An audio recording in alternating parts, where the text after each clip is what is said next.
So I had the privilege to introduce our last speaker for today, Jalen Evans, a competitive swimmer for his college's varsity team. He can also juggle 4 balls. So I'll hand it off to Jalen. I doubt you'll need it, but best of luck. Thank you so much for the introduction. Can you guys see like my entire the whole screen? Yep, looks great. All right, awesome. So yeah, hi everyone, I'm Jalen, and this summer I worked at the Stachler lab at UCSF Parnassus, studying how esophageal fibroblasts respond to bile acid exposure. So first, I want to give a little bit of background on my research. Barrett's esophagus, also known as BE, results from gastroesophageal reflux disease, basically when stomach and bile acids frequently flow into the esophagus. Over time, this exposure can cause the smooth squamous epithelial cells that typically line the lower esophagus to columnar epithelial the stomach. Although the cases of BE can undergo neoplastic transformation and develop into esophageal adenocarcinoma, or EAC. This is problematic, as only 18.8% of patients diagnosed with EAC survive past 5 years. One reason it has such a low 5-year survival rate is that 70% of the time the cancer is diagnosed at a late stage. However, an interesting thing to note is that 42.9% of patients diagnosed survive past 5 years if the cancer is diagnosed early. As such, if we can diagnose this cancer at an early stage, we can drastically reduce its mortality rate. To do this, we need to understand what causes the progression from BE to EAC, which is our research question. We specifically believe that fibroblasts could play a key role in this progression. Fibroblasts are cells found in the connective tissue and the stroma. They have many different functions in the body as seen in this graphic, and they act in close conjunction with these esophageal epithelial cells. Additionally, recent research has shown that fibroblasts found in normal esophagus tissue are transcriptionally distinct from fibroblasts found in EAC tissue. This is significant because fibroblasts are known to play a role in promoting cancer through various pathways as seen in the graph. Thus, we believe that these EAC-associated fibroblasts could cause the progression from Barrett's esophagus to esophageal adenocarcinoma. However, this raises another important question. How do we convert esophageal fibroblasts EAC fibroblasts? Well, we believe that the bile acid exposure that these esophageal fibroblasts are subjected to in Barrett's esophagus could play a critical role in driving this progression. In particular, our primary hypothesis is that direct bile acid exposure induces epigenetic and transcription reprogramming in esophageal fibroblasts derived from patients with Barrett's esophagus. So how do we go about testing this hypothesis? Well, this graphic basically depicts what fibroblast cells look like as seen from under a microscope. We culture these primary esophageal fibroblasts derived from the normal esophagus tissue and EAC tissue from 2 patients. We then expose these fibroblasts to bile acid for 1 hour every day for 4 weeks. This graphic essentially gives a depiction of the timeline of the experiment, with the circled samples representing those we isolate for analysis. These samples represent a control fibroblast sample that was not exposed to bile acid, and a biofibroblast sample which was exposed to bile acid from the regular tissue of both patients at an early point in the experiment. We performed qPCR on these samples to determine how bile acid exposure impacted IL-1 beta gene expression. We chose to analyze IL-1 beta because it is an inflammatory mediator that is known to play a role in promoting the progression of tumors. So what did we find? Well, these graphs depict how 4 and 18 days of bile acid exposure respectively affected IL-1 beta gene expression in esophageal fibroblasts derived from patient E24. As you can see in both cases, the error bars overlap, indicating that neither 4 nor 18 days of bile acid exposure had a statistically significant impact on IL-1 beta gene expression. This next graph depicts how 6 days of bile acid exposure affected IL-1 beta gene expression in esophageal fibroblasts derived from patient E26. The error bars once again overlap, however, and this again indicates that there is no statistically significant impact on the gene expression. This next graph is the most interesting one, though. This is what happened after 17 days of bile acid exposure, and it looks like how it affected IL-1 beta gene expression from esophageal fibroblasts derived from patient E26. As you can see, in this case, the error bars do not overlap, indicating that 17 days of bile acid exposure did in fact have a statistically significant impact on IL-1 beta gene expression, specifically causing an increase in expression. So what can we conclude from these results? Well, these results suggest that prolonged bile acid exposure may induce an increase in IL-1 beta gene expression in esophageal fibroblasts. This is important because increased IL-1 beta gene expression could promote the progression from Barrett's esophagus to esophageal adenocarcinoma. However, a big caveat of this result is that they were inconsistent between patients. So in patient E24, we just did not see the same effect of the bile acid exposure on IL-1 beta gene expression, regardless of the length of exposure.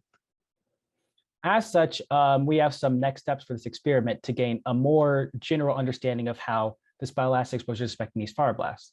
So specifically, we hope to perform single-cell RNA sequencing analysis and DNA methylation analysis on the RNA from the fibroblast cells that were exposed to bile acid for all 4 weeks.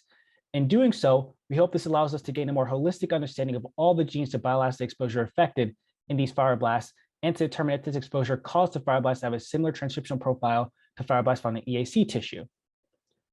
We also hope to perform a different experiment where we cold culture EAC fibroblasts with esophageal epithelial cells in an organoid model. By doing this, we hope to essentially mimic what happens in the body to determine if these EAC fibroblasts will be happy to answer any questions you have. Fantastic. Really interesting. Jalen, a wonderful way to finish up the afternoon. Beautiful. All right, Mike, you got your first question. First of all, that was a great presentation. Great job. And my question was, earlier in the presentation, you had said 70% of 70% of people diagnosed with EAC diagnose it late, and I was wondering why that is. Yeah, for sure. So yeah, that is like a pretty staggering statistic. And I think it's because we don't understand what causes this progression from Barrett's esophagus to esophageal adenocarcinoma. So I was actually kind of thinking like, because we know that the progenitor did this esophageal adenocarcinoma is Barrett's esophagus. So I actually was like, okay, well, we should, if we can just screen for those people. But there's so many people who get Barrett's esophagus, and comparatively, like less than 1% of them end up going to that cancer stage. So you really can't screen for everybody and just use that as a marker. So really no good markers for determining what's going to cause this progression from Barrett's esophagus to esophageal adenocarcinoma. And that's why I believe it's often done at a late stage, because they just don't know to look until it's too late, which is kind of the significance of this research, because in theory, if we could understand maybe that these fibroblast cells are playing this crucial role and you know what factors they're expressing, you could in theory use that as maybe to take their fibroblasts, and your fibroblasts are exposing these factors, and therefore we might know you're at higher risk, so we're going to monitor you. And as it showed before, if we can diagnose it early, as with many cancers, it drastically decreases the mortality rate. Thank you. So Jalen, is there some magic number, and maybe I missed this, why 18 days? Why did you guys choose 18 days? Was that predicated on the length of the summer program or something? Yeah, basically. So Okay. essentially, by the time we started the experiment, we were going to finish the whole idea was, the main idea was to do the 4 weeks of exposure for all the samples, then do RNA sequencing analysis, because that gets you a full picture of all the genes that are changed, and allows you to understand everything. By the time we started the experiment, 4 weeks was going to lead to today. So we wouldn't, and then RNA sequencing takes another like few months. So we weren't going to have those results. So starting last week, we decided to take some of the samples that we'd already isolated the RNA, like as of the experiment, and we looked at what samples we had. We said, okay, we're going to take one from a late time point, an early time point, and then perform this qPCR. So that's why kind of the differences in exposure time, they weren't all perfectly lined up, mostly because of time constraints, but yeah. The challenges of a 9-week program in the summer. It's almost impossible to do these research projects, right? Very interesting. Any other questions for Jalen? I will hop in. I'm so sorry to keep everyone waiting a little bit longer. I just wanted to congratulate you, Jalen, because it's really hard going last, and I'm sure that it's been stressful just waiting. I also love your presentation style, and you talked about some of the strengths of your project. I was wondering if you think there are any limitations of it. Yeah, for sure.